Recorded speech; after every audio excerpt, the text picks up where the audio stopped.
പ്പെട്ട കൂട്ടുകാരെ, അക്ഷരപൂജയിലേക്ക് എല്ലാവർക്കും സ്വാഗതം. ഇന്ന് നമ്മൾ പെരുമ്പടവം ശ്രീധരൻ്റെ ഒരു സങ്കീർത്തനം പോലെ എന്ന കൃതിയുടെ ബാക്കി ഭാഗം വായിക്കുകയാണ്.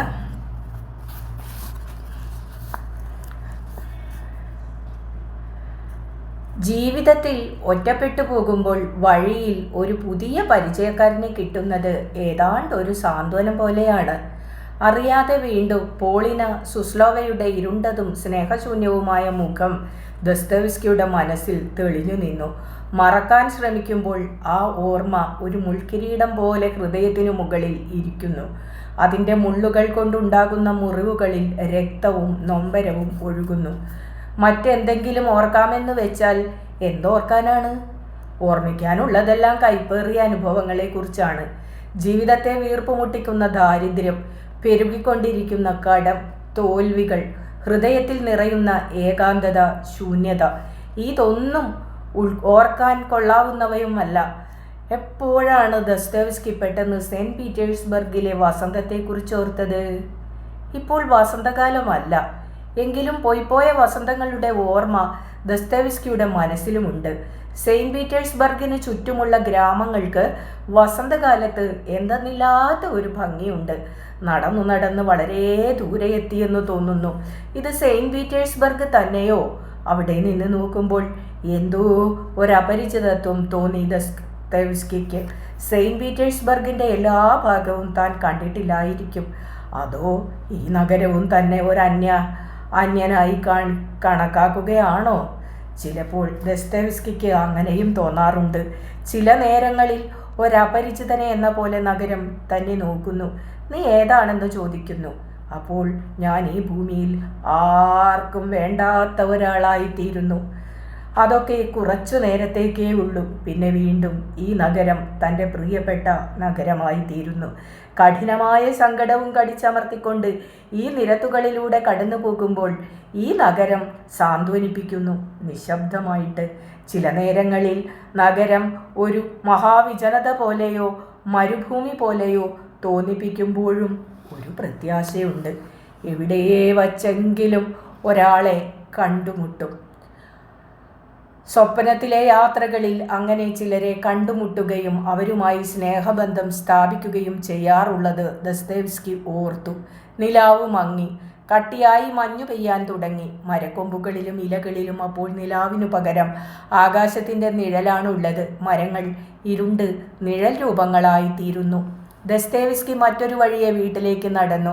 മരങ്ങളുടെയും കെട്ടിടങ്ങളുടെയും നിഴലുകൾക്കിടയിൽ ദസ്തേവ്സ്കി അപ്പോൾ മറ്റൊരു നിഴലായി തോന്നിപ്പിക്കുന്നു. ദുസ്സഹമായ ഒരു ശൂന്യത, അദൃശ്യമായ ഒരു പ്രളയം പോലെ മനസ്സിൽ നിറയുന്നു. ഇപ്പോൾ സമയം എന്തായിട്ടുണ്ടാവും? വാച്ചില്ലാത്തതിൻ്റെ കുഴപ്പം ഇപ്പോഴാണ് അറിയുന്നത്. കോട്ടമതിലിനോട് ചേർന്നുള്ള വഴിയെ ഈ സമയത്ത് താൻ നടന്നു പോകുന്നത് ആരെങ്കിലും കണ്ടാൽ എന്തു വിചാരിക്കും? ആളുകൾക്ക് എന്താണ് വിചാരിച്ചുകൂടാത്തത്? മറ്റുള്ളവരുടെ മേൽ തൻ്റെ വിധി പ്രസ്താവിക്കുന്നതിന് ആർക്കാണ് മടിയുള്ളത്? മങ്ങിയ നിലാവിൽ അലോൻകിൻ്റെ 5 നിലയുള്ള കെട്ടിടം ഒരു വലിയ പാറക്കെട്ട് പോലെ തോന്നിപ്പിക്കുന്നു. ഒച്ചയും അനക്കവും ഒന്നുമില്ല. അർദ്ധരാത്രി കഴിഞ്ഞുള്ള ഗാഢമായ നിദ്രയിലാണ് എല്ലാവരും. ദസ്തേവ്സ്കി ഒച്ച കേൾപ്പിക്കാതെ കോണിപ്പടികൾ കയറി. വിളക്കിനെ വലം വെച്ച് ഒരു പ്രാണി പറക്കുന്നു. മേശപ്പുറത്തിരുന്ന മൺകൂജയിൽ നിന്ന് ദസ്തേവ്സ്കി വെള്ളം കുടിച്ചു. മനസ്സിനെ മൂടിക്കിടക്കുന്ന ശൂന്യതയുടെ ആഴങ്ങളിൽ താൻ നിരാലംബമായി താണു പോകുന്നത് പോലെ ദസ്തേവ്സ്കിക്ക് തോന്നി. മേശപ്പുറത്തിരുന്ന ബൈബിൾ എടുത്തു വിടർത്തി. മനസ്സങ്ങനെ ഇരുണ്ടും ശൂന്യമായും കിടക്കുമ്പോൾ ബൈബിൾ എടുത്ത് വായിക്കും. ആ ഇരുളിനും ശൂന്യതയ്ക്കുമേൽ അപ്പോൾ ഒരു പ്രകാശം തെളിയുന്നത് പോലെ തോന്നും. ബൈബിൾ വിടർത്തിയപ്പോൾ കണ്ടത് പുറപ്പാട് പുസ്തകത്തിലെ 24-ാം അധ്യായത്തിലെ 12-ാം വാക്യമാണ്. അവിടം തൊട്ട് മനസ്സുകൊണ്ട് വായിച്ചു. പിന്നെ യഹോവ മോശയോട്, നീ എൻ്റെ അടുക്കൽ പർവ്വതത്തിൽ കയറി വന്ന് അവിടെ ഇരിക്ക. ഞാൻ നിനക്ക് കൽപ്പലകകളും നീ അവരെ ഉപദേശിക്കേണ്ടതിന് ഞാൻ എഴുതിയ ന്യായപ്രമാണവും കൽപ്പനകളും തരും എന്ന് അരുളി ചെയ്തു. അങ്ങനെ മോശയെയും അവൻ്റെ ശുശ്രൂഷകനായ യേശുവെയും എഴുന്നേറ്റു. മോശ ദൈവത്തിൻ്റെ പർവ്വതത്തിൽ കയറി. അവിടെ മൂപ്പന്മാരോട്, ഞങ്ങൾ നിങ്ങളുടെ അടുക്കൽ മടങ്ങി വരുവോളം ഇവിടെ താമസിപ്പീൻ, അഹരോനും ഹൂറും നിങ്ങളോടുകൂടെ ഉണ്ടല്ലോ. ആർക്കെങ്കിലും വല്ല കാര്യവുമുണ്ടായാൽ അവൻ അവരുടെ അടുക്കൽ ചെല്ലട്ടെ എന്നു പറഞ്ഞു. അങ്ങനെ മോശ പർവ്വതത്തിൽ കയറിപ്പോയി. ഒരു മേഘം പർവ്വതത്തെ മൂടി. യഹോവയുടെ തേജസ്സും സിനായ് പർവ്വതത്തിൽ ആവസിച്ചു. മേഘം 6 ദിവസം അതിനെ മൂടിയിരുന്നു. അവൻ 7-ാം ദിവസം മേഘത്തിൻ്റെ നടുവിൽ നിന്ന് മോശയെ വിളിച്ചു. യഹോവയുടെ തേജസ്സിൻ്റെ കാഴ്ച പർവ്വതത്തിൻ്റെ മുകളിൽ കത്തുന്ന തീ പോലെ ഇസ്രായേൽ മക്കൾക്ക് തോന്നി. മോശയോ മേഘത്തിൻ്റെ നടുവിൽ പർവ്വതത്തിൽ കയറി. മോശ 40 പകലും 40 രാവും പർവ്വതത്തിൽ ആയിരുന്നു. ദസ്തോവ്സ്കിയുടെ മനസ്സ് ഒരു നിമിഷത്തേക്ക് സീനായ് പർവ്വതത്തിൻ്റെ മുകളിലിരിക്കുന്ന മോശയുടെ അടുത്തേക്ക് പോയി. പിന്നെ വിളക്കണച്ച് ദസ്തേവ്സ്കി ഉറങ്ങാൻ കിടന്നു. അധികം വൈകാതെ ഒരു മയക്കത്തിൻ്റെ നീലയായ ആഴത്തിലേക്ക് ദസ്തേവ്സ്കി പ്രവേശിച്ചു. പിറ്റേന്ന് പ്രസന്നമായ ഒരു പകൽ. ദസ്തേവ്സ്കിക്ക് എന്തെന്നില്ലാത്ത ഒരു ഉത്സാഹം തോന്നി. ഇന്നലത്തെ മ്ലാനതയൊന്നുമില്ല മനസ്സിന്. ഇരുളായും പാഴായും കിടന്ന മനസ്സിപ്പോൾ പ്രകാശപൂർണം. കാരണം എന്താണെന്ന് ചോദിച്ചാൽ ഒന്നുമില്ല. അതങ്ങനെയാണ്. ചിലപ്പോൾ മനസ്സ് ഇരുണ്ടുമൂടി കിടക്കും, ചിലപ്പോൾ മനസ്സ് പ്രകാശപൂർണമായിരിക്കും. അന്ന അന്ന് നേരത്തെ വരികയും ചെയ്തു. വാസ്തവത്തിൽ ദസ്തേവ്സ്കി കാത്തിരിക്കുകയായിരുന്നു. അതിരാവിലെ മുതൽ. അവൾ കോണിപ്പടികൾ കയറി വരുമ്പോൾ ബാൽക്കണിയിൽ ദസ്തേവ്സ്കി പുറത്തേക്ക് നോക്കി നിൽക്കുകയായിരുന്നു. ഒരു മന്ദസ്മിതവും ഒരു സുപ്രഭാതവും കൊണ്ട് സ്വാഗതം ചെയ്യപ്പെട്ടപ്പോൾ അന്ന വിചാരിച്ചു, ആൾ ഇന്ന് വളരെ ഉല്ലാസവാനായിട്ടാണല്ലോ. ഇന്ന് പുലർച്ചയ്ക്ക് മുമ്പ് ഞാൻ ഉറങ്ങിക്കിടക്കുമ്പോൾ എന്തോ എന്നിൽ സംഭവിച്ചിട്ടുണ്ട്, ദസ്തേവ്സ്കി പറഞ്ഞു. ഇന്നലെ എൻ്റെ മനസ്സ് ഇരുണ്ട ഭൂഖണ്ഡം പോലെയായിരുന്നു. ഇന്ന് അങ്ങനെയല്ല. കോടി സൂര്യപ്രകാശം മനസ്സിനകത്ത്. നമുക്കിന്ന് ചൂതാട്ടക്കാരൻ തുടങ്ങാം. ജനലിനോട് ചേർത്തിട്ട കസേരയിൽ കടലാസും പെൻസിലുമായി അന്ന ഇരുന്നു. ഒരു നിമിഷം കണ്ണടച്ചിരുന്നതിനു ശേഷം മനസ്സിൽ നോക്കി വായിക്കും പോലെ ദസ്തേവ്സ്കി കഥ തുടങ്ങി. ഒടുവിൽ 2 ആഴ്ചത്തെ അസാന്നിധ്യത്തിനു ശേഷം ഞാൻ വീണ്ടും തിരിച്ചെത്തി. മിനിഞ്ഞാന്ന് മുതൽ അവരെല്ലാവരും റെലറ്റൻബർഗിൽ ഉണ്ടായിരുന്നു. അവരെന്നെ കാണാതെ വിഷമിച്ചിരിക്കുകയാണെന്നായിരുന്നു എൻ്റെ വിചാരം. അതെൻ്റെ ഗംഭീരമായ ഒരു തെറ്റിദ്ധാരണയായിരുന്നു. ജനറൽ നിസ്സംഗതയോടെ എന്നെ നോക്കുകയും എളിമയോടെ ചില കാര്യങ്ങൾ പറയുകയും അദ്ദേഹത്തിൻ്റെ സഹോദരിയുടെ അടുത്തേക്ക് എന്നെ അയക്കുകയും ചെയ്തു. എവിടെ നിന്നോ അവർ കുറച്ച് പണം വാങ്ങി വെച്ചിട്ടുണ്ടെന്ന് എനിക്ക് മനസ്സിലായി. എന്നെ കാണുമ്പോൾ ജനറലിനുണ്ടാകുന്ന ജാള്യത്തിൽ നിന്ന് അദ്ദേഹത്തെ രക്ഷിക്കാൻ എന്നെക്കൊണ്ട് ആവുകയില്ല. മേരിയ ഫിലിപ്പോവിന അവരേർപ്പെട്ട കാര്യങ്ങളാൽ വളരെ തിരക്കിലായിരുന്നു. എന്നോട് സംസാരിക്കാൻ പോലും അവർക്ക് നേരമുണ്ടായിരുന്നില്ല. എങ്കിലും അവർ പണം എണ്ണിത്തരികയും എനിക്ക് പറയുവാനുണ്ടായിരുന്നത് കേൾക്കുകയും ചെയ്തു. മെസൻഡോവിനെയും ആ ഫ്രഞ്ചുകാരനെയും ഞാൻ ഇതുവരെ കണ്ടിട്ടില്ലാത്ത ഇംഗ്ലീഷുകാരനെയും ഒരു വിരുന്നിന് ക്ഷണിച്ചിട്ടുണ്ടെന്ന് വർത്തമാനത്തിനിടയിൽ അവർ പറഞ്ഞു. കയ്യിൽ പണമുണ്ടായിരുന്നെങ്കിൽ ശരിയായ മോസ്കോ പാരമ്പര്യത്തിൽ അവർ ഒരു നല്ല വിരുന്നു സൽക്കാരം നടത്തിയേനെ. പോളിന അലക്സാണ്ട്രോവിന എന്നെ കണ്ട മാത്രയിൽ ഈ നേരം മുഴുവൻ നിങ്ങൾ എവിടെയായിരുന്നു എന്ന് ചോദിക്കുകയും എൻ്റെ മറുപടി കേൾക്കാൻ നിൽക്കാതെ വെട്ടിത്തിരിഞ്ഞു പോവുകയും ചെയ്തു. തീർച്ചയായും അതവൾ മനഃപൂർവ്വം ചെയ്തതാണെന്ന് എനിക്ക് ബോധ്യമായി. അവൾക്കും എനിക്കും തമ്മിൽ ഒന്നുടക്കേണ്ടി വരും. ഒരു പൊട്ടിത്തെറിക്ക് ആവശ്യമായ ധാരാളം പ്രശ്നങ്ങളുമുണ്ട്. യാതൊരു തട്ടും തടവുമില്ലാതെ ദസ്തേവ്സ്കി നോവൽ പറഞ്ഞു കൊടുത്തുകൊണ്ടിരുന്നു. ഒപ്പമെത്താൻ അന്ന നന്നേ വിഷമിച്ചു. അത്ര വേഗത്തിലാണ് ദസ്തേവ്സ്കിയുടെ മനസ്സ് പോകുന്നത്.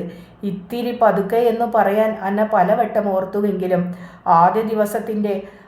ആദ്യ ദിവസത്തെ അനുഭവത്തിൻ്റെ ഓർമ്മ അവളെ അതിൽ നിന്ന് പിന്തിരിപ്പിച്ചു. പിന്നെ അവളത് വാശിയായിട്ട് എടുക്കുകയും ചെയ്തു. നോക്കട്ടെ ഒപ്പത്തിനൊപ്പം നിൽക്കാമോ എന്ന്. അങ്ങനെ വേഗത്തിൽ എഴുതി പോകുമ്പോൾ ഒരു വാക്കിന്മേൽ സംശയം തോന്നി. എന്താണത്? കേട്ടില്ല. മനസ്സ് എഴുത്തിൻ്റെ വേഗത്തിൽ ആയിരുന്നതുകൊണ്ട് ആ വാക്ക് പിടികിട്ടിയില്ല. തന്നെയല്ല, ദസ്തേവ്സ്കി ആ വാക്ക് കുറച്ചു പതുക്കെയാണ് പറഞ്ഞതും. അന്ന ആ വാക്കിൻ്റെ സംശയം ചോദിച്ചു. ശരിക്ക് കേട്ടില്ല, അതൊന്നുകൂടി പറയണം. പെട്ടെന്ന് ദസ്തേവ്സ്കി ക്ഷുഭിതനായി പൊട്ടിത്തെറിച്ചു. ഒരു നിമിഷം കൊണ്ട് ആ മുഖം ഇരുണ്ടു. ഒരു വന്യമൃഗത്തിൻ്റെ ക്രൗര്യം ആ മുഖഭാവത്തിൽ നിന്ന് പല്ലും നഖവും നീട്ടി. നാശം! എന്താ അത്? നീ എന്തോർത്താണ് ഇരിക്കുന്നത്? എവിടെയാന്ന് എൻ്റെ മനസ്സ്? നീ ഇങ്ങനെ ഇടയ്ക്ക് കയറി ഓരോന്ന് ചോദിക്കാൻ തുടങ്ങിയാൽ ഞാൻ പറഞ്ഞു വരുന്നതിൻ്റെ ഒഴുക്ക് നഷ്ടപ്പെടും, എല്ലാം നഷ്ടപ്പെടും. നീ എന്തിനാണ് വന്നത്? എന്നെ തോലയ്ക്കാനോ? ആദ്യം അവൾ ഞെട്ടിപ്പോയി. ഒരു ദുഷ്ട കഥാപാത്രം മുമ്പിൽ നിന്ന് അലറുന്നു. ആളിൻ്റെ വിചിത്രമായ സ്വഭാവം അറിയാവുന്നതുകൊണ്ട് അവൾ ഒന്നും മിണ്ടാതെ മുഖം കുനിച്ചിരുന്നു. കുറേ നേരത്തേക്ക് ദസ്തേവ്സ്കിയും ഏതോ വിദൂരതയിലേക്ക് നോക്കി നിശബ്ദനായി നിന്നു. ക്രമേണ ആ ഹൃദയത്തിൻ്റെ പ്രക്ഷുബ്ധതയും കോളിളക്കവും അടങ്ങി. മെല്ലെ അടുത്തു ചെന്ന് മേശമേൽ കൈയൂന്നി നിന്ന് മൃദുവായ സ്വരത്തിൽ ദസ്തേവ്സ്കി പറഞ്ഞു, ക്ഷമിക്ക്, ഞാനൊന്നും ഓർക്കാതെ. പെട്ടെന്ന് അന്ന വിഷമിക്കാതെ. ഇങ്ങനെയൊക്കെയാണ് എൻ്റെ സ്വഭാവം. ചിലപ്പോൾ ഓർക്കാപ്പുറത്ത് ഉള്ളിലെ ചെകുത്താൻ പുറത്തേക്കു ചാടും. പറയൂ, എവിടെയാണ് വിട്ടുപോയത്? നെടുതായി നിശ്വസിച്ചതിനു ശേഷം അന്ന സാവധാനം മുഖമുയർത്തി ദസ്തേവ്സ്കിയുടെ നേരെ നോക്കി. ഇപ്പോൾ ഒരു നിമിഷം മുമ്പ് കണ്ട മുഖമല്ലത്. അവൾ ഒട്ട് അതിശയത്തോടും ഒട്ട് സഹതാപത്തോടും കൂടി മനസ്സിൽ വിചാരിച്ചു. ഈ നിമിഷത്തിലെ ആളല്ല അടുത്ത നിമിഷത്തിൽ. വീണ്ടും കടലാസിൽ നോക്കി വിട്ടുപോയ വാക്കിൻ്റെ തൊട്ടു മുമ്പുള്ള ഭാഗം അവൾ വായിച്ചു. ഒരു തരത്തിലല്ലെങ്കിൽ മറ്റൊരു തരത്തിൽ ഇത്തരം ബന്ധങ്ങൾ എവിടെയെങ്കിലും അവസാനിച്ചേ വെക്കൂ. അവൾക്കും ഇതെല്ലാം അറിയാം. ഞാൻ പൂർണ്ണമായും അസന്നിഗ്ധമായും തിരിച്ചറിയുന്ന ഒരാശയം അവൾക്ക് പക്ഷേ അപ്രാപ്യമായിരുന്നു. എൻ്റെ സ്വപ്നങ്ങൾ യാഥാർത്ഥ്യമായി തീരുക വളരെ പ്രയാസമാണ്. അന്ന വേഗത്തിൽ അത് എഴുതിയെടുത്തു. അപ്പോൾ ദസ്തേവ്സ്കി പറഞ്ഞു, ചിലപ്പോൾ ഇനിയും ഒരു മിനുക്കിയെഴുത്ത് വേണ്ടി വന്നേക്കും. ഇപ്പോഴേതായാലും ഇങ്ങനെ ഇരിക്കട്ടെ. അനക്ക് എന്തു തോന്നുന്നു? അവൾക്ക് കുരിശു വരയ്ക്കാൻ തോന്നി. ഈ ആളിൻ്റെ അടുത്താണ് അഭിപ്രായം പറയുന്നത്. ഏത് സമയത്താണ് പൊട്ടിത്തെറിക്കുന്നതെന്ന് ആർക്കറിയാം? അന്ന സന്ധ്യ ഇരുട്ടും വരെ അവിടെ ഇരുന്ന് എഴുതി. സമയം പോയത് അറിഞ്ഞില്ല. അന്ന പോകാനിറങ്ങിയപ്പോൾ ദസ്തേവ്സ്കി ചോദിച്ചു, രാത്രിയല്ലേ, അന്ന തനിയെ പോകുമോ? അന്ന ചോദിച്ചു, പിന്നെ എനിക്കെന്താ തനിയെ പോയാൽ? നേരം സന്ധ്യ കഴിഞ്ഞതല്ലേ ഉള്ളൂ. അല്ലെങ്കിൽ ഫെദോസിയെ കൂട്ടിവിടാം. എന്തിന്? ഞാൻ അറിയാത്ത വഴിയൊന്നുമല്ലല്ലോ. എന്നാൽ ഞാൻ കൂടെ വരാം. കുറച്ചു ദൂരം. എന്താ? എനിക്ക് വേണ്ടി ബുദ്ധിമുട്ടുണ്ടെന്ന് പറയാൻ അവൾ ഓർത്തതാണ്. മിണ്ടിയില്ല. ഇഷ്ടപ്പെട്ടില്ലെങ്കിലോ? അല്ലെങ്കിൽ അതിനി വേറെ എന്തെങ്കിലും അർത്ഥം കൽപ്പിച്ചാലോ? മേശക്കരികിൽ അടുക്കി വെച്ചിരുന്ന പുസ്തകങ്ങളുടെ കൂട്ടത്തിൽ നിന്ന് അവൾ ഒരെണ്ണം എടുത്തു. സ്പിസ്കി ഇസ്പോദ് പോലിയ, അധോതല കുറിപ്പുകൾ. അന്ന ചോദിച്ചു, ഞാൻ ഇതൊന്ന് എടുത്തോട്ടെ, വായിച്ചിട്ട് തിരികെ കൊണ്ടുവരാം. ദസ്തേവ്സ്കി ചോദിച്ചു, എന്തിനാ എൻ്റെ പുസ്തകങ്ങൾ വായിക്കുന്നത്? എന്നെ മനസ്സിലാക്കി കഴിയുമ്പോൾ എന്നിൽ നിന്ന് അകന്നു പോകാനാണ് തോന്നുന്നതെങ്കിലോ? അവൾ വെറുതെ ചിരിക്കുക മാത്രം ചെയ്തു. ഇങ്ങനെ പേടിക്കാൻ തുടങ്ങിയാൽ എഴുത്തുകാരൻ അയാളുടെ വായനക്കാരിൽ നിന്ന് ഒറ്റപ്പെട്ടു പോവുകയില്ലേ? ലോകത്തുള്ളവർ മുഴുവൻ തന്നെ വായിക്കണമെന്നല്ലേ ഏതെഴുത്തുകാരൻ്റെയും ആഗ്രഹം? അവളുടെ ആ നിശബ്ദത വായിച്ചിട്ടെന്നോണം ദസ്തേവ്സ്കി പറഞ്ഞു, വളരെ മോശപ്പെട്ട ഒന്നായിരുന്നു എൻ്റെ ജീവിതം. ഒരുപക്ഷെ മറ്റുള്ളവർക്കൊക്കെ വെറുപ്പും അവജ്ഞയും പുച്ഛവും മാത്രം തോന്നാവുന്ന ഒരു ജീവിതം. ആ ജീവിതം തന്നെയാണ് എൻ്റെ കഥകളിലുമുള്ളത്. അവൾ ഒരു കള്ളച്ചിരിയോടെ പറഞ്ഞു, ഞാൻ മാത്രം അത് കാണാൻ പാടില്ലെന്നില്ലല്ലോ. ഓ, അന്നയ്ക്ക് എന്നെക്കുറിച്ച് വല്ല മതിപ്പുമുണ്ടെങ്കിൽ അത് നഷ്ടപ്പെടാൻ പോവുകയാണ്. തെരുവിൽ സന്ധ്യയുടെ നിഴലിൽ ഒന്നിച്ചു നടക്കുമ്പോൾ അധോതല കുറിപ്പുകൾ എഴുതിയ സാഹചര്യത്തെക്കുറിച്ച് ദസ്തേവ്സ്കി പറഞ്ഞു, എൻ്റെ ജീവിതത്തിലെ ഒരു അസന്ദിഗ്ധ ഘട്ടത്തിൽ എൻ്റെ മനസ്സിനെ മഥിച്ച ചോദ്യങ്ങളാണ് അതിൻ്റെ കാതൽ. ഗൂഢാലോചന കേസിലെ പ്രതിയായി സൈബീരിയയിലെ തടങ്കൽ പാളയത്തിൽ തടവുകാരനായി കഴിച്ചുകൂട്ടിയതിൻ്റെ അനുഭവങ്ങൾ ഒരു വശത്ത്, എൻ്റെ വഴികളെ തടയുന്ന വിധിയെ തട്ടിമാറ്റി എൻ്റെ സ്വപ്നങ്ങളിലേക്കുള്ള യാത്ര തുടരാനുള്ള തീവ്രമായ അഭിലാഷം മറുവശത്ത്. അതൊരു വല്ലാത്ത അവസ്ഥയായിരുന്നു. എനിക്ക് ചുറ്റും ഭൂമി അന്ന് ഇരുളായും പാഴായും ശൂന്യമായും കിടന്നു. അവൾ മുഖം തിരിച്ച് ദസ്തേവ്സ്കിയെ നോക്കി. അവളുടെ കണ്ണുകളിലെ ആഴങ്ങളിൽ വിസ്മയവും സ്നേഹവും സഹതാപവും ആരാധനയും ഇടകലർന്നുള്ള ഒരു ഭാവമുണ്ടായിരുന്നു. ദസ്തേവ്സ്കി തുടർന്നു, ഞാൻ മുമ്പ് എഴുത്തുകാരൻ്റെ ഡയറിയിൽ എഴുതിയിട്ടുള്ളതാണ്. അന്ന വായിച്ചിട്ടുണ്ടാവില്ല. മനുഷ്യൻ ഒരു മഹാരഹസ്യമാണ്. ആ രഹസ്യം അന്വേഷിച്ചുള്ള യാത്രയിൽ ഞാൻ എത്തിച്ചേരുന്നത് ഇരുണ്ട ഇടനാഴികളിലും അധോതലങ്ങളിലും തരിശുഭൂമികളിലും ശാപനിലങ്ങളിലും പാപത്തിൻ്റെ ചതുപ്പുകളിലുമൊക്കെയാണ്. ഞാൻ അതൊക്കെ കണ്ടത് മനുഷ്യൻ്റെ മനസ്സിലാണ്. എൻ്റെ എല്ലാ യാത്രകളും അവിടെ ചെന്ന് അവസാനിക്കുന്നു. അപ്പോൾ എവിടെയോ ഒരു നിരൂപകൻ എഴുതിയിരുന്നത് അവൾ ഓർത്തു. അവൾ അത് അവളുടെ അഭിപ്രായം എന്ന പോലെ പറയുകയും ചെയ്തു. ഫയദോറിൻ്റെ കഥകളിൽ രോഗികളും പാപികളും കുറ്റവാളികളും മാത്രമേ ഉള്ളല്ലോ. ഫയദോറിൻ്റെ കഥകൾ വായിക്കുന്ന അന്യരാജ്യക്കാർ എന്താ വിചാരിക്കുക? റഷ്യക്കാർ മുഴുവൻ രോഗികളും പാപികളും കുറ്റവാളികളും ഭ്രാന്തന്മാരും മനുഷ്യവിദ്വേഷികളും ഒക്കെയാണെന്നല്ലേ? റഷ്യയിലെ മറ്റെഴുത്തുകാരുടെ കഥകളിൽ അങ്ങനെയല്ലല്ലോ. ഉദാഹരണത്തിന് ടർഗനേവ്, ടോൾസ്റ്റോയ്. പെട്ടെന്ന് കുപിതനായിട്ടെന്നോണം ആവശ്യത്തിൽ കൂടുതൽ ശബ്ദമുയർത്തി ദസ്തേവ്സ്കി പറഞ്ഞു. അവരൊക്കെ വായിൽ സ്വർണ്ണക്കരണ്ടിയുമായി പിറന്നവരാണ്. ഞാൻ അങ്ങനെയല്ല. ഞാൻ സമൂഹത്തിൻ്റെ അടിത്തട്ടുകളിൽ നിന്ന് വന്നവനാണ്. അതെന്താ മനസ്സിലാക്കാത്തത്? ഒരാൾ എഴുതുന്നത് അയാളുടെ അനുഭവങ്ങളാണ്. എൻ്റെ അനുഭവങ്ങൾ അങ്ങനെ ആയിരുന്നു. ഒരു കുണ്ഠിതമേ എനിക്കുള്ളൂ. എനിക്ക് എഴുതി വയ്ക്കാൻ കഴിയുന്നത് എൻ്റെ അനുഭവങ്ങളുടെ ചാരം മാത്രമാണ്. പാരീസിലിരുന്ന് റഷ്യൻ സ്വപ്നങ്ങൾ കാണുന്ന തെർഗനേവിൻ്റെയും കൗണ്ടിൻ്റെയും അല്ലെങ്കിൽ ആരുടെയും ഭാഗ്യങ്ങളിൽ എനിക്ക് അസൂയയില്ല. എൻ്റെ ദൗർഭാഗ്യങ്ങളെ സ്നേഹിക്കുന്ന ഒരാളാണ് ഞാൻ. അന്നയ്ക്കറിയാമോ? എനിക്ക് ഉറപ്പുണ്ട്, മനുഷ്യൻ എന്ന കടങ്കഥയുടെ രഹസ്യം അന്വേഷിക്കുന്നവർ ഒടുവിൽ എൻ്റെ കാൽപ്പാടുകൾ നോക്കി വരും. ഇത്രയ്ക്ക് അങ്ങ് ഇളകി മറിയുമെന്ന് അന്ന വിചാരിച്ചില്ല. എങ്കിലും അങ്ങനെയൊന്ന് ചുണ്ടി പിടിപ്പിക്കാൻ തോന്നിയത് നന്നായെന്ന് അവൾക്ക് സന്തോഷിച്ചു. അടച്ചിട്ട മഹാദുർഗം പോലെയുള്ള ആ മനസ്സിൻ്റെ കിളിവാതിൽ തുറന്നു കണ്ടു. വഴിയരികിൽ ചേർത്തിട്ടിരിക്കുന്ന ഒരു കുതിരവണ്ടിയുടെ അടുത്തെത്തിയപ്പോൾ ദസ്തേവ്സ്കി നിന്നു. നോക്കുമ്പോൾ പരിചയമുള്ള ഒരാളാണ് വണ്ടിക്കാരൻ. ഒരു കിഴവൻ ചുരുട്ട് വലിച്ചുകൊണ്ടിരിക്കുകയായിരുന്നു. ദസ്തേവ്സ്കിയെ കണ്ടപ്പോൾ വണ്ടിക്കാരൻ കിഴവൻ വലിച്ചുകൊണ്ടിരുന്ന ചുരുട്ടിൻ്റെ കുറ്റി ദൂരെ കളഞ്ഞ് ഭവ്യത കാണിച്ചു. ഇതെൻ്റെ സ്നേഹിത അന്ന. സന്ധ്യയല്ലേ? ഇവളുടെ വീട്ടിൽ കൊണ്ടുവിടാമോ എന്ന് ചോദിച്ചപ്പോൾ കിഴവൻ അത് സന്തോഷത്തോടെ സമ്മതിച്ചു. അതൊന്നും വേണ്ട, ഞാൻ നടന്നു പോയിക്കോളാം, അത്ര ദൂരമൊന്നുമില്ലല്ലോ എന്ന് അന്ന പറഞ്ഞു. ദസ്തേവ്സ്കി അത് ഗൗനിച്ചില്ല. കിഴവൻ്റെ വണ്ടിയിലിരുന്ന് അകന്നകന്നു പോകുമ്പോൾ അന്ന തിരിഞ്ഞു നോക്കി. ദസ്തേവ്സ്കി അവിടെ ആ വഴിയരികിൽ തന്നെ നിൽക്കുന്നു. അടുത്തത് 6-ാമത്തെ അധ്യായമാണ്. ആ രാത്രി മുഴുവൻ ഉറക്കമിളച്ചിരുന്ന് അന്ന അധോതല കുറിപ്പുകൾ വായിച്ചു തീർത്തു. ഈ കുറിപ്പുകളും ഇതെഴുതുന്ന ആളും ഭാവനാസൃഷ്ടമാണ് എന്ന് സൂചിപ്പിച്ചിട്ടുണ്ടെങ്കിലും കഥയിലെ നായകനിൽ അന്ന കണ്ടത് ദസ്തേവ്സ്കിയുടെ മുഖഛായ തന്നെയാണ്. വല്ലാത്ത വൈകാരിക വിക്ഷോഭം അനുഭവിക്കുന്ന ഒരാൾ ഒരു സ്വപ്നജീവി എന്ന് വിളിക്കുന്നതാണ് കൂടുതൽ സാർത്ഥകം. വല്ലാത്ത ഒരു പ്രകൃതം തന്നെയാണ് അധോതല കുറിപ്പുകളിലെ നായകൻ്റേത്. മറ്റുള്ളവരെയും തന്നെയും വേദനിപ്പിച്ച് അതിൻ്റെ സുഖം അനുഭവിച്ച് സ്വന്തം മനസ്സിൻ്റെ അടിത്തട്ടിൽ അയാൾ സ്വയം പൂഴ്ത്തിവെക്കുന്നു. അവിശ്വസനീയമായ ഒരു ദ്വന്ദ്വഭാവമുണ്ട് അയാൾക്ക്. അധികാരമോഹമുണ്ടെങ്കിലും അയാൾ അശക്തനാണ്.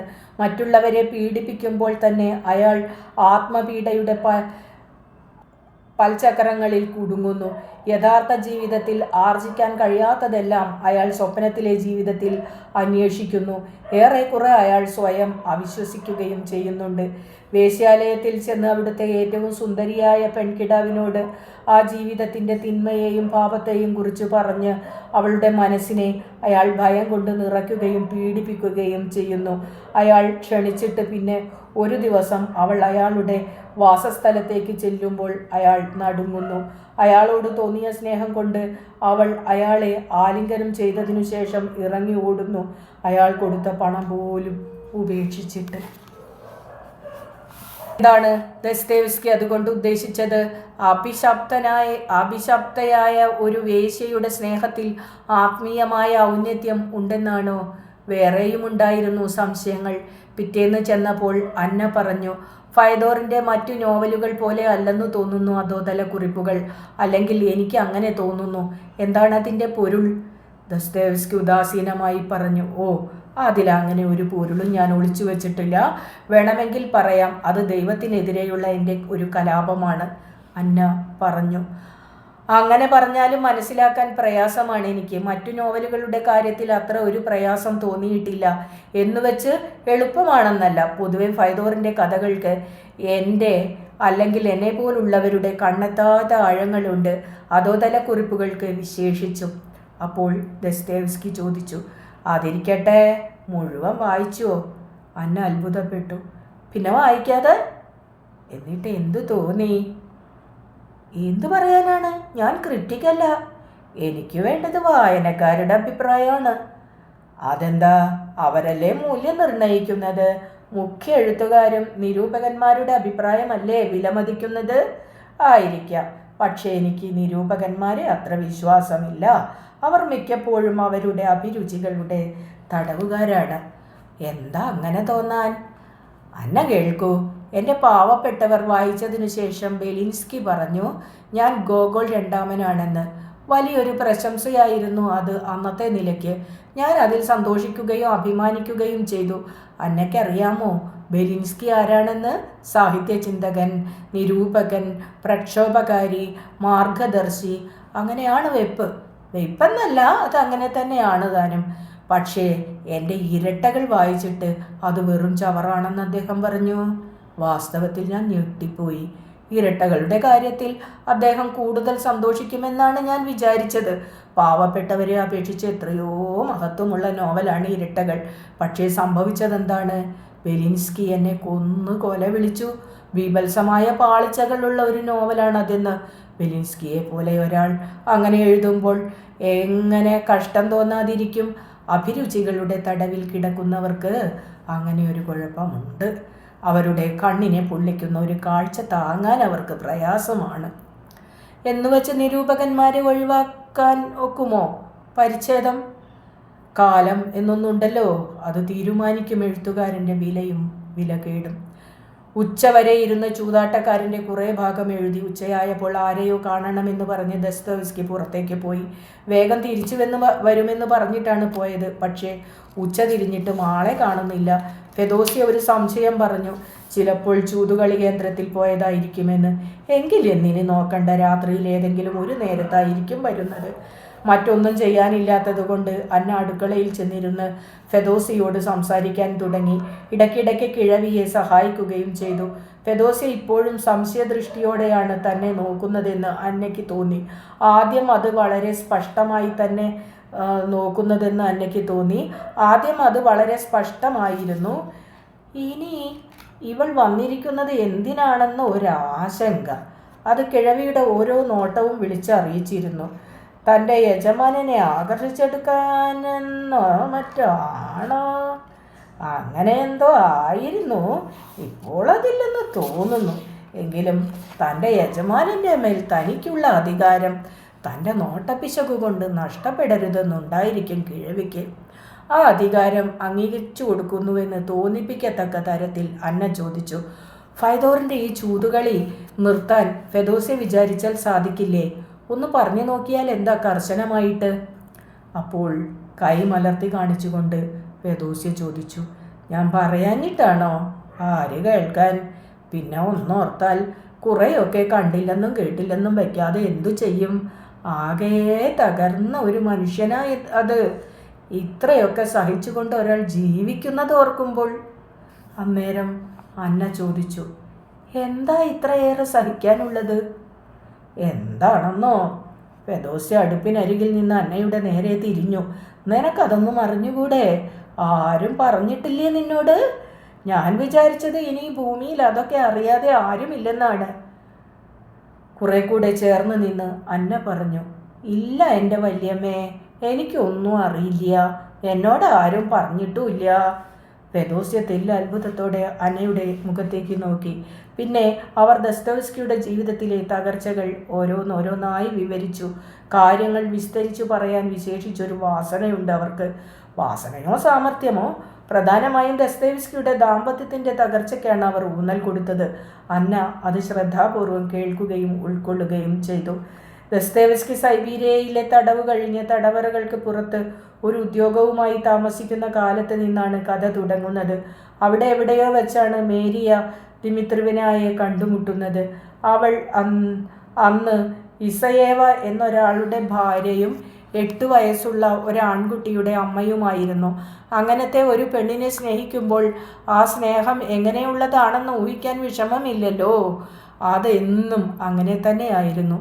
ഏതാണ്ട് ഒരു ദുരന്ത നാടകത്തിൻ്റെ മാതൃകയിൽ മറ്റൊരാളുടെ ഭാര്യയെ സ്നേഹിക്കുമ്പോൾ ആ സ്നേഹത്തിൻ്റെ പേരിൽ കുറേയൊക്കെ സഹിക്കേണ്ടി വരും. പക്ഷേ അതാര് വകവെക്കുന്നു? എത്ര കടുകട്ടിയായിട്ടാണ് സ്നേഹം നിൽക്കുന്നത്! അതിൻ്റെ വേദനയും നിർവൃതിയും ഒക്കെയുണ്ട്. എങ്കിലും ജീവിതത്തിൽ ഇനി ഇതിൽ പരം ഒന്നുമില്ലെന്നാണ് വിചാരം. മരുഭൂമിയിലൂടെ നടന്ന് തളർന്ന യാത്രികൻ ഒടുവിൽ ഓർക്കാപ്പുറത്ത് ഒരു തെളിനീർ തടാകം കണ്ടെന്നതുപോലെ. അങ്ങനത്തെ ഒരു ഉപമ അതിന് ചേരുമോ എന്തോ. അതിനിടയ്ക്ക് അവളുടെ ഭർത്താവും മരിച്ചു. സ്നേഹത്തിന് എന്തെങ്കിലും വിഘ്നമുണ്ടായിരുന്നെങ്കിൽ അതും തീർന്നു കിട്ടി. പിന്നെ വിവാഹം. 2 നദികൾ ഒന്നിച്ചു ചേർന്നതുപോലെ എന്നൊന്നും പറഞ്ഞാൽ പോരാ. അതിനേക്കാൾ അനിയന്ത്രിതമായിട്ട്, അതിനേക്കാൾ ഭ്രാന്തമായിട്ട് ഓരോ ജീവകണികയിലും നിന്നു കത്തുന്ന സ്നേഹം. പക്ഷെ എത്ര കാലം? കത്തിക്കാളലൊക്കെ തീർന്ന് പൊട്ടലും ചീറ്റലും തുടങ്ങാൻ അധികകാലം വേണ്ടി വന്നില്ല. മേരിയായ്ക്ക് മറ്റൊരാളുമായുണ്ടായിരുന്ന രഹസ്യബന്ധം കൂടി അറിഞ്ഞപ്പോൾ കാലിനടിയിലെ മണ്ണ് നീങ്ങിപ്പോകുന്നത് ദസ്തേവ്സ്കി കണ്ടു. ആദ്യമൊക്കെ സൗന്ദര്യ പിണക്കങ്ങളായിരുന്നു, പിന്നെ തുറന്ന യുദ്ധം തന്നെ. സ്നേഹം വഷളായാൽ പിന്നെ അതിനേക്കാൾ വഷളായിട്ട് വേറെ വല്ലതുമുണ്ടോ? നമ്മൾ ഒരിക്കലും കണ്ടുമുട്ടരുതായിരുന്നു, സ്നേഹിക്കരുതായിരുന്നു. അതായിരുന്നു 2 പേർക്കും നല്ലത് എന്നൊക്കെയായി ഒടുവിൽ. അപ്പോഴേക്കും കഷ്ടകാലത്തിന് മേരിയ ഒരു രോഗിയായി തീർന്നു കഴിഞ്ഞിരുന്നു. എന്തു ചെയ്യും? പണ്ടേ തന്നെ ദാരിദ്ര്യവും കഷ്ടപ്പാടും ഒക്കെ ഉണ്ട് ജീവിതം നിറയെ. ഇതും കൂടി ആയപ്പോൾ എല്ലാം തികഞ്ഞു. കടം മേടിച്ച് എത്ര നാൾ ജീവിക്കും? അല്ലെങ്കിൽ ഇനി ആരാണ് കടം തരാനുള്ളത്? കടം ചോദിക്കുമെന്ന് പേടിച്ച് വഴിയിൽ കാണുമ്പോൾ പരിചയക്കാർ ഒഴിഞ്ഞു മാറാൻ തുടങ്ങിയിരിക്കുന്നു. അതൊക്കെ ശരി. പക്ഷേ വേറെന്താണ് മാർഗം? അല്ലെങ്കിൽ തൻ്റെ ദൈന്യം കണ്ടിട്ട് കടം തരാൻ ആളുണ്ടായെന്നിരിക്കട്ടെ, അതുകൊണ്ട് തീർന്നോ? ഇല്ല, പൊരുത്തപ്പെട്ടു പോകാൻ കഴിയുന്നുമില്ല. ഓരോ നിമിഷവും മനസ്സുകൊണ്ടകലുകയാണ്. എന്നാൽ സ്നേഹമുണ്ട് താനും. അഴിയും തോറും കെട്ടും തോറും അഴിയുകയും ചെയ്യുന്നത് സങ്കല്പിക്കുക. ഇതങ്ങനെ പറഞ്ഞാലും ശരിയാവില്ല. സംഗതി അതിനേക്കാളൊക്കെ സങ്കീർണം. കപ്പൽ തകർന്ന് നടുക്കടലിൽ അകപ്പെട്ടിരിക്കുന്നു. നീന്തി കരയ്ക്കണയാൻ നോക്കുമ്പോൾ തിരകൾ വീണ്ടും എടുത്തെറിയുന്നു നടുക്കടലിലേക്ക്. ഓരോ അനുഭവവും ഫലത്തിൽ അങ്ങനെയാണ്. അഭിശപ്തമായ ഒരു ജന്മമാണ് തൻ്റേതെന്ന് സ്വയം സമാശ്വസിപ്പിച്ച് പിന്നെയും പിടിച്ചു നിൽക്കാൻ ശ്രമിക്കുന്നു. അല്ലെങ്കിൽ യാത്ര തുടരുന്നു. മേരിയാക്ക് സെൻറ്റ് പീറ്റേഴ്സ്ബർഗിലെ തണുപ്പ് സഹിക്കാൻ കഴിയുമായിരുന്നില്ല. അവൾ ഇതിനോടകം അങ്ങേയറ്റം എത്തിക്കഴിഞ്ഞിരുന്നു. അടുത്തടുത്ത് വരുന്ന മരണത്തിൻ്റെ കാലൊച്ച അവൾ കേൾക്കുന്നുണ്ട്. മോസ്കോവിൽ ഒരിടത്ത് വാടകയ്ക്കൊരു വീടെടുത്ത് അവളെ അങ്ങോട്ട് മാറ്റി. പിന്നെ ആ വേർപാടും അതിൻ്റെ വേദനയുമായി വളരെ നാൾ രോഗശയ്യയിൽ കിടന്ന് ഒടുവിൽ മേരിയ മരിച്ചു ഒരു സന്ധ്യയ്ക്ക്. അതിരറ്റു സ്നേഹിച്ചുവെങ്കിലും ആ ദാമ്പത്യം ദുരിതപൂർണമായിരുന്നു. ഒരു പീഠാനുഭവം പോലെ തോന്നിപ്പിച്ച സന്ദർഭങ്ങളുമുണ്ട്. എന്നിട്ടും അവർ മണ്ണിനടിയിലേക്ക് പോയപ്പോൾ തൻ്റെ ജീവിതം പൊടുന്നനെ ശൂന്യവും ഇരുളടഞ്ഞതുമായി ദസ്തേവ്സ്കിക്ക് തോന്നി. ഇപ്പോൾ 2 വർഷം കഴിഞ്ഞിരിക്കുന്നു മേരിയ മരിച്ചിട്ട്. പക്ഷെ ഇപ്പോഴും തീർന്നിട്ടില്ല അതിൻ്റെ ദുഃഖം. ചുറ്റുപാടുകൾ പണ്ടത്തതിനേക്കാൾ വഷളായിരിക്കുന്നു. കടം കൊണ്ട് മൂടി, എവിടെയും പരാജയം. എന്തു ചെയ്തിട്ടും യാതൊരു പ്രയോജനവുമില്ലെന്നുള്ള തോന്നൽ. എല്ലായിടത്തും അവഗണന. ആർക്കും വേണ്ടാത്ത ഒരാളായി തീർന്നിരിക്കുന്നു താൻ. അതിൽ കൂടുതൽ എന്തു തകർച്ചയാണ് ഒരാൾക്കുണ്ടാവേണ്ടത്? കഥ മുഴുവൻ കേട്ടുകഴിഞ്ഞപ്പോൾ അന്നയുടെ മനസ്സ് സഹതാപം കൊണ്ടു നിറഞ്ഞു. തൻ്റെ സങ്കല്പങ്ങൾക്കൊക്കെ നേർവിപരീതമായ ഒരു ജീവിതഘട്ടത്തിലാണ് ദസ്തേവ്സ്കി നിൽക്കുന്നത്. പെട്ടെന്ന് അവളുടെ മനസ്സിൽ ഒരു ചോദ്യം ഉയർന്നു വന്നു. ദസ്തേവ്സ്കിയെ പോലെ ഒരു ശുദ്ധാത്മാവിന് എന്തുകൊണ്ടാണ് ഇത്തരം ദുർവിധി ഉണ്ടാകുന്നത്? ഫെദോസിയോട് യാത്ര പറഞ്ഞ് അന്ന ഇറങ്ങാൻ തുടങ്ങുമ്പോഴേക്കും വീടിന് മുമ്പിൽ ഒരു കുതിരവണ്ടിയിൽ ദസ്തേവ്സ്കി വന്നിറങ്ങി. എന്തെന്നില്ലാത്ത ഒരു സന്തോഷവും ഉത്സാഹവും അദ്ദേഹത്തിൻ്റെ മുഖത്ത് പ്രകടമായിരുന്നു. എന്നെ കാത്തിരുന്ന് ഉഷ്ണു അല്ലേ? അടുത്ത് വന്ന് സ്നേഹത്തോടെ ദസ്തേവ്സ്കി ചോദിച്ചു. ക്ഷമിക്ക്, ധൃതി പിടിച്ചു പോകുമ്പോഴാണ് യാതൊരാവശ്യമില്ലാത്തവരെയും വഴിയിൽ കണ്ടുമുട്ടുന്നത്. അങ്ങനെയും പോയി കുറേ നേരം. എന്തു ചെയ്യാം? അന്ന വരൂ. ദസ്തേവ്സ്കി ധൃതിയിൽ കോണിപ്പടികൾ കയറി. ഒരു നിമിഷം മടിച്ചു നിന്നതിനു ശേഷം അന്ന പിന്നാലെ ചെന്നു. ഇന്ന് കുറെ കൂടി എഴുതണം, ദസ്തേവ്സ്കി പറഞ്ഞു. അന്നയ്ക്ക് മുഷിച്ചിൽ തോന്നുന്നില്ലല്ലോ? ഓ, സന്ധ്യയ്ക്ക് മുമ്പേ പോകാം, അതുപോരെ? മതിയെന്ന് അവൾ തലകുലുക്കി. പോക്കറ്റിൽ നിന്ന് എന്തൊക്കെയോ എടുത്ത് ദസ്തവിസ്കി മേശവലിപ്പിൽ ഇടുന്നത് അന്ന കണ്ടു. എവിടെന്നോ പ്രതീക്ഷിച്ചതിൽ കൂടുതൽ കടം കിട്ടിയെന്നാണ് തോന്നുന്നത്. നോട്ട് ബുക്കും പെൻസിലും എടുത്ത് അന്ന എഴുതാൻ തയ്യാറായി. ജനലിനോട് ചേർന്നുള്ള മേശക്കരികിൽ ചെന്നിരുന്നു. ദസ്തവിസ്കി നല്ല ഒഴുക്കിൽ നോവൽ പറഞ്ഞു കൊടുക്കാൻ തുടങ്ങി. ആ നിമിഷങ്ങളിൽ അദ്ദേഹത്തിന് എന്തോ ഉത്തേജനം കിട്ടിയതുപോലെ അവൾക്ക് തോന്നി. അത് 5-ാം അധ്യായത്തിൻ്റെ തുടക്കമായിരുന്നു. ഉദ്യാനത്തിനരികിലെ ജലധാരക്കരികിൽ പോളിനയും അലക്സിനവും നിൽക്കുന്നു. പോളിനയുടെ മുഖം അവർണ്ണനീയമായ വിധത്തിൽ ചിന്താധീനമായിരുന്നു. അലക്സിയവും ഏതാണ്ട് അങ്ങനെ ഒരവസ്ഥയിലാണ്. അയാളുടെ ഹൃദയം വികാര കലുഷിതമായിരുന്നു. ഇന്ന് എന്താണ് ആ ഫ്രഞ്ചുകാരൻ നിന്നോട് സംസാരിക്കാതിരുന്നതെന്ന് അലക്സി അവളോട് ചോദിച്ചു. യാതൊരു ഭാവഭേദവും കൂടാതെ അയാൾ ഒരു തെമ്മാടിയാണെന്ന് അവൾ പറഞ്ഞു. ആ രംഗമൊക്കെ ദസ്തേവ്സ്കി ഏതാണ്ട് കൺമുമ്പിൽ കാണുന്നത് പോലെയാണ് വിവരിച്ചത്. പെട്ടെന്നൊരു നിശബ്ദത. അന്ന മുഖമുയർത്തി നോക്കുമ്പോൾ ദസ്തേവ്സ്കി ജനലിനു മുകളിലെ കണ്ണാടി ചില്ലുകളിലെ വർണ്ണങ്ങളിൽ നോക്കി നിൽക്കുകയാണ്. എന്തോ ഒരാനന്ദമൂർച്ച കൊണ്ട് ആ മുഖം പ്രകാശിക്കുന്നു. അടുത്ത നിമിഷം അദ്ദേഹം വികൃതമായ ഒരു ശബ്ദം പുറപ്പെടുവിച്ചു. ഉദ്ദേശിച്ച ഏതോ വാക്കിനു വേണ്ടിയുള്ള കാത്തുനിൽപ്പും അക്ഷമയുമാണെന്നാണ് അന്ന വിചാരിച്ചത്. ഏതോ വെളിപാടിന് ആകാശത്തിൻ്റെ നേർക്ക് നോക്കി നിൽക്കുന്ന ഒരു വിശുദ്ധൻ്റേതുപോലെയായിരുന്നു അപ്പോൾ ദസ്തോവ്സ്കിയുടെ നില. പെട്ടെന്ന് വന്യമായ ഒരലർച്ചയോടെ ആൾ താഴെ വീണു. ശരീരം വിറങ്ങലിച്ചു. വായിലൂടെ നുരയും പതയും ഒഴുകി. അന്ന ഞെട്ടിപ്പോയി. എന്താണ് സംഭവിക്കുന്നതെന്ന് അവൾക്ക് മനസ്സിലായില്ല. ഭയം കൊണ്ട് അവൾ കിടുകിടുത്തു. ഉച്ചത്തിലുള്ള ഒരു നിലവിളി ശബ്ദം കിട്ടാതെ അവളുടെ തൊണ്ടയിൽ കുരുങ്ങി നിന്നു. ഭാഗ്യത്തിന് അപ്പോഴേക്കും ഫെദോസ്യ ഓടിയെത്തി. എൻ്റെ ദൈവമേ എന്ന് നിശബ്ദമായി നിലവിളിച്ച് ഫെദോസ്യ നെഞ്ചത്ത് കൈവച്ചു. പിന്നെ പേടിച്ചരണ്ടു നിൽക്കുന്ന അന്നയുടെ അടുത്ത് ചെന്ന് ഫെദോസ്യ സമാധാനിപ്പിച്ചു. ചുഴലി, നീ ആദ്യം കാണുകയാണല്ലേ, വിഷമിക്കണ്ട, നമുക്കിത് നോക്കി നിൽക്കാനേ കഴിയൂ. കുറേ നേരം അങ്ങനെ കിടന്നു പുളഞ്ഞതിനു ശേഷം ആ ശരീരം തളർന്നു, നിശ്ചലമായി തീർന്നു. വെയിൽ കൊണ്ട് വാടിയ ചീരത്തണ്ട് പോലെ വാടിയും വിളറിയും കാണപ്പെട്ടു.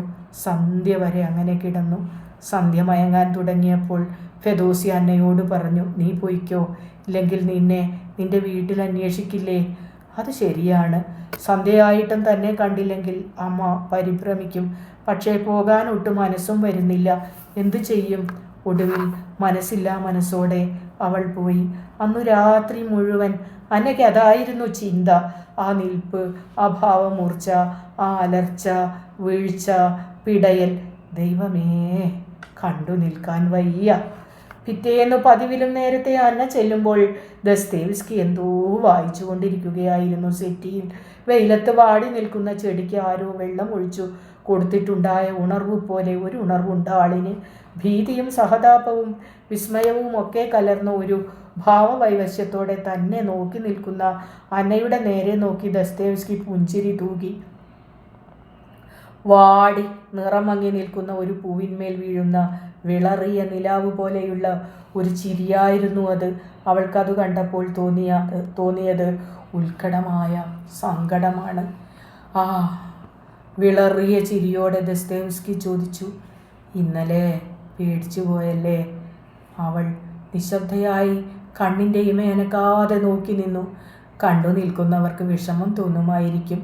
വായിച്ചു കൊണ്ടിരുന്ന പുസ്തകം നീക്കി വച്ചതിനു ശേഷം ദസ്തേവ്സ്കി തുടർന്നു, പക്ഷെ എനിക്ക് അങ്ങനെയല്ല. ഒരു സ്വർണ്ണത്തളികയിൽ അമൃതവും വിഷവും വച്ചു നീട്ടുന്ന ഒരു ദേവതയുടെ അനുഗ്രഹം സങ്കല്പിക്കാമോ? ഏതാണ്ട് അങ്ങനെയാണ് എനിക്കത്. ആ നിമിഷങ്ങളിൽ എൻ്റെ ജീവബിന്ദുക്കളിൽ പ്രകാശത്തിൻ്റെയോ ആനന്ദത്തിൻ്റെയോ നിർവൃതിയുടെയോ വിസ്മൃതിയുടെയോ ഒരു മൂർച്ച ഞാൻ അനുഭവിക്കുന്നുണ്ട്. അന്ന അത്ഭുതപ്പെട്ടു. എന്തൊക്കെയാണ് ഈ പറയുന്നത്? രോഗം അനുഗ്രഹമാണെന്നോ നിർവൃതിയാണെന്നോ? രോഗം എപ്പോഴും രോഗം തന്നെയാണ്, ദസ്തേവ്സ്കി പറഞ്ഞു.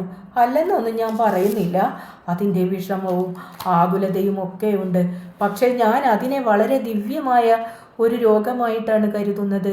ലോകത്ത് മറ്റൊന്നിനു വേണ്ടിയും ഞാനിത് വെച്ചുമാറുകയില്ല. ഏതോ ദുസ്വപ്നം കാണുന്നത് പോലെയായിരുന്നു ആ നിമിഷത്തിൽ അന്നയുടെ നിൽപ്പ്. അവൾക്കത് വിശ്വസിക്കാൻ കഴിയുന്നില്ലെന്ന് ദസ്തേവ്സ്കിക്ക് ബോധ്യമായി. ആദ്യത്തെ പേടിയുടെ കൂടെ അത്ഭുതവും അവിശ്വാസവും ഒക്കെ ചേർന്ന് ഒരു ഭാവമിശ്രണം അവളിൽ ഉണ്ടായിരിക്കുന്നു.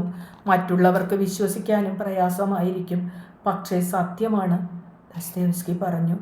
ആ നിമിഷത്തിൽ മറ്റു നിമിഷങ്ങൾ പോലെയല്ല. എനിക്കും പ്രപഞ്ചത്തിനും ആ നിമിഷങ്ങളിൽ അലൗകികമായ ഒരു ലയമുണ്ടാകുന്നു. തീർച്ചയായും അതിനകത്ത് ഒരു മരണത്തിൻ്റെ അല്ലെങ്കിൽ മരണതുല്യമായ ഒരു അനുഭവമുണ്ട്. പക്ഷേ ഈ മരണത്തിൻ്റെ അങ്ങേ അറ്റത്തിനു മുമ്പ് ഈശ്വര സാക്ഷാത്കാരത്തിൻ്റെ നിമിഷങ്ങളുമുണ്ട്. അതങ്ങനെ പറഞ്ഞാൽ മതിയോ എന്തോ. ഏതായാലും അന്ന ഇത്രയും കൂടി കേൾക്ക്. ഞാൻ ഇതെൻ്റെ സ്നേഹിതന്മാരോട് മുമ്പ് പറഞ്ഞിട്ടുള്ളതാണ്. ഇപ്പോൾ അന്നയോടും പറയുന്നു. ഈ അലൗകികമായ നിമിഷങ്ങൾക്ക് വേണ്ടി ഞാൻ എൻ്റെ ആയുസ്സിലെ 10 വർഷങ്ങൾ പകരം കൊടുക്കും, അല്ലെങ്കിൽ ആയുസ് മുഴുവൻ.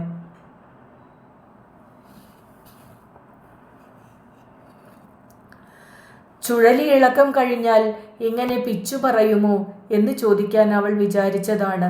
ഇത് പിച്ചല്ലെങ്കിൽ പിന്നെ എന്താണ്? രോഗം അനുഗ്രഹമാണെന്ന്, അതിൽ ഈശ്വര സാക്ഷാത്കാരത്തിൻ്റെ നിമിഷങ്ങളുണ്ടെന്ന്, ആ നിമിഷങ്ങൾക്ക് വേണ്ടി ആയുസ് മുഴുവൻ പകരം കൊടുക്കുമെന്ന് പിച്ച് തന്നെ. അല്ലെങ്കിൽ വെറുതെ തമാശ പറയുന്നത്, മറ്റുള്ളവരെ പറ്റിക്കാൻ. സിഗരറ്റും കത്തിച്ചുകൊണ്ട് ദസ്തേവ്സ്കി സെറ്റിയിൽ നിന്ന് എഴുന്നേറ്റു. ഒരു തമാശ കേൾക്കണോ? അന്നയുടെ അടുത്തേക്ക് ചെന്ന് ദസ്തേവ്സ്കി ചോദിച്ചു. ഈ വർഷം ആദ്യത്തിലാണ് അതോ മധ്യത്തിലോ? ഒരു യാത്രക്കിടയിൽ ഞാൻ മോസ്കോവിൽ എൻ്റെ സഹോദരിയുടെ വീട്ടിൽ ചെന്നു. എന്നെ കണ്ടതും ചേച്ചിക്ക് വലിയ സന്തോഷമായി. എനിക്ക് അന്ന് മടങ്ങി പോരണമെന്നുണ്ടായിരുന്നെങ്കിലും ചേച്ചി വിട്ടില്ല. അത്താഴം കഴിഞ്ഞ് ഒരു മുറിയിൽ എനിക്ക് കിടക്ക വിരിച്ചു. എനിക്ക് കൂട്ടിനായിട്ട് അവിടുത്തെ പരിചാരകനെയും കിടത്തി. ഞാൻ ധീരക്കാരനാണെന്ന് ചേച്ചിക്ക് അറിയാമല്ലോ. എനിക്ക് എന്തെങ്കിലും വിഷമം നേരിട്ടാൽ സഹായിക്കാനാണ് പരിചാരകൻ എൻ്റെ മുറിയിൽ കിടത്തിയത്. ഞങ്ങൾ കുറേ നേരം കണ്ട തമാശയൊക്കെ പറഞ്ഞിരുന്നു. അതിനിടയ്ക്ക് എനിക്ക് എൻ്റെ ഈ ദിവ്യരോഗം വന്നു. ഞാൻ ഒരലർച്ചയോടെ തറയിൽ വീണു. അവിടെ കിടന്നുരുണ്ടു കൈകാലിട്ടടിച്ചു. വായിൽ നിന്ന് നുരയും പതയും വന്നു. അപ്പോൾ ഈ പരിചാരകൻ എന്തു ചെയ്തു? എൻ്റെ അമ്മേ എന്ന് ഉറക്കെ നിലവിളിച്ചുകൊണ്ട് ഒരൊറ്റ ഓട്ടം. പാവം പേടിച്ചുപോയി. ഞാൻ അവിടുന്ന് പോരും വരെ അവൻ തിരിച്ചു വന്നിട്ടില്ല. കഥ കേട്ടപ്പോൾ അന്നയ്ക്കും ചിരി വന്നു. എങ്കിലും അവൾ ചിരി കടിച്ചൊതുക്കി. അത് വെറും തമാശക്കഥ മാത്രമാണെന്നുള്ള മട്ടിൽ നിന്നു. ദസ്തേവ്സ്കിയാകട്ടെ തൻ്റെ മുമ്പിൽ അത് അപ്പോൾ സംഭവിച്ചതുപോലെ പൊട്ടിച്ചിരിക്കുകയും ചെയ്തു. കൂടുതൽ അറിയുന്തോറും അന്നയ്ക്ക് അദ്ദേഹത്തോടുള്ള സ്നേഹവും ആരാധനയും സഹതാപവും ബഹുമാനവുമൊക്കെ കൂടിക്കൂടി വന്നു. 6 or 7 ദിവസങ്ങൾക്കുള്ളിൽ തന്നെ അവർ വളരെ നാളത്തെ പരിചയവും അടുപ്പവുമുള്ളവരെ പോലെയായി തീർന്നു. അത് കൂടുതൽ കുഴപ്പമായെന്ന് അന്നയ്ക്ക് അധികം വൈകാതെ ബോധ്യപ്പെടുകയും ചെയ്തു. അങ്ങോട്ട് സ്നേഹവും അടുപ്പവും കാണിക്കുമ്പോൾ ആൾ കൂടുതൽ ദുശാഠ്യക്കാരനും ക്ഷുഭിതനുമൊക്കെയായിത്തീരുന്നു. തന്നെ സഹിക്കാൻ കടമപ്പെട്ട ഒരാളിനോട് എന്ന പോലെയായി പെരുമാറ്റം. ഒരു ദിവസം പെട്ടെന്ന് ചൂതുകളിയുടെ ഭ്രാന്തു കയറി ദസ്തേവ്സ്കിക്ക്. ആൾ എഴുന്നേറ്റ് അങ്ങോട്ടും ഇങ്ങോട്ടും നടക്കുന്നു, തെരുതര സിഗരറ്റ് വലിക്കുന്നു, കൂടെ കൂടെ ഛെ എന്നൊരു ശബ്ദമുണ്ടാക്കുന്നു, കൈകൾ കൂട്ടിത്തിരുമുന്നു. ആകപ്പാടെ ഒരു ഇരിക്കപ്പുറതിയില്ലായ്മ. പാതി വഴിയെത്തിയ നോവലിൻ്റെ 7ാം അധ്യായം അവിടെ നിർത്തിയിട്ട് പുള്ളി എങ്ങോട്ടോ പോകാൻ ധൃതിയിൽ കോട്ടിട്ടു. പ്രകൃതവും ഒരുക്കവും കണ്ടപ്പോഴേ അന്നയ്ക്ക് മനസ്സിലായി ചൂതുകളിക്കുള്ള പുറപ്പാടാണെന്ന്. ഇഷ്ടമാകുമോ ഇല്ലയോ എന്നൊന്നും ആലോചിച്ചില്ല.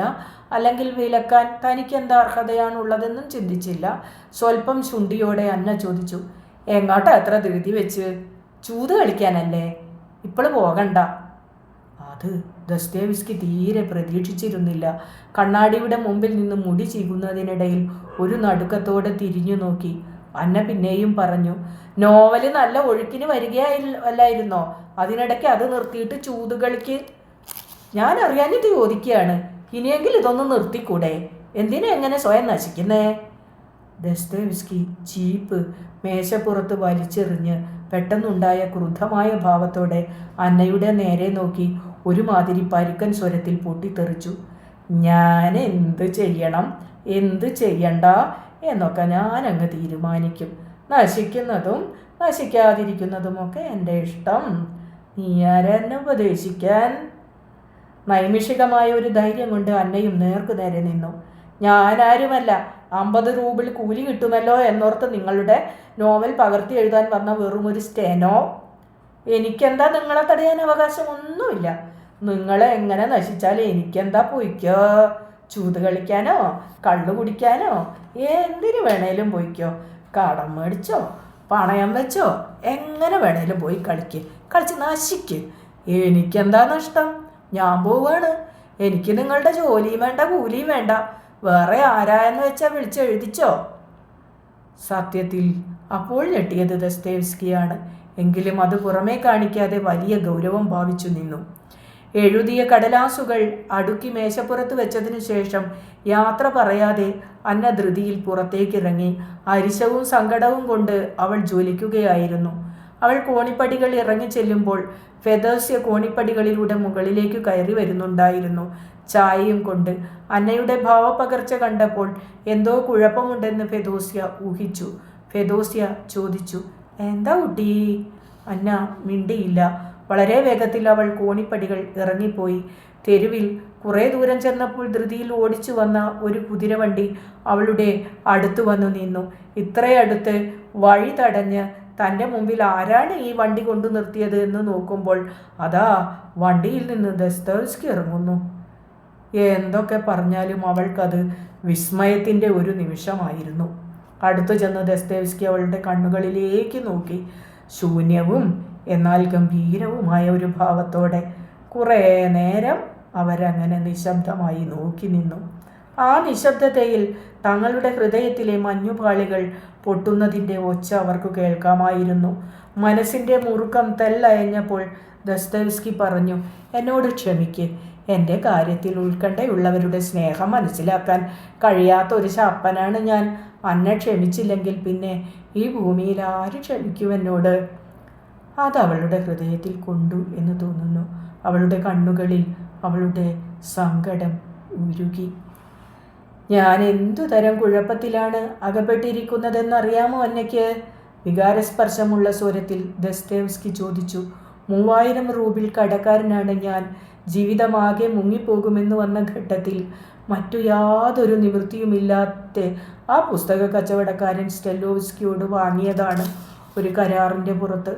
1866 നവംബർ 1 മുമ്പ് 160 പേജ് വരുന്ന ഒരു നോവൽ എഴുതി കൊടുക്കണം അയാൾക്ക്.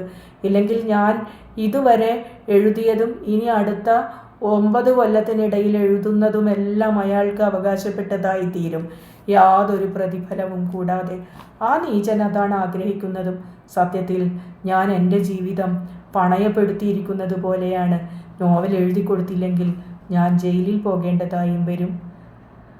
തൻ്റെ മുമ്പിൽ നിൽക്കുന്നത് ധർമ്മസങ്കടങ്ങളുടെ ഒരു ഗംഭീര മൂർത്തിയാണെന്ന് ആ നിമിഷം അന്നയ്ക്ക് തോന്നി. നിശബ്ദതയുടെ ചെറിയ ഇടവേളയ്ക്കു ശേഷം ദസ്തേവ്സ്കി വീണ്ടും ചോദിച്ചു, ഇപ്പോൾ അന്ന എന്നെ സഹായിച്ചില്ലെങ്കിൽ എൻ്റെ ജീവിതം എങ്ങനെയായിത്തീരും? അടുത്ത നിമിഷം അവളുടെ ഇമയനങ്ങാത്ത കണ്ണുകൾ നിറഞ്ഞ് ഒഴുകുന്നത് ദസ്തേവ്സ്കി കണ്ടു.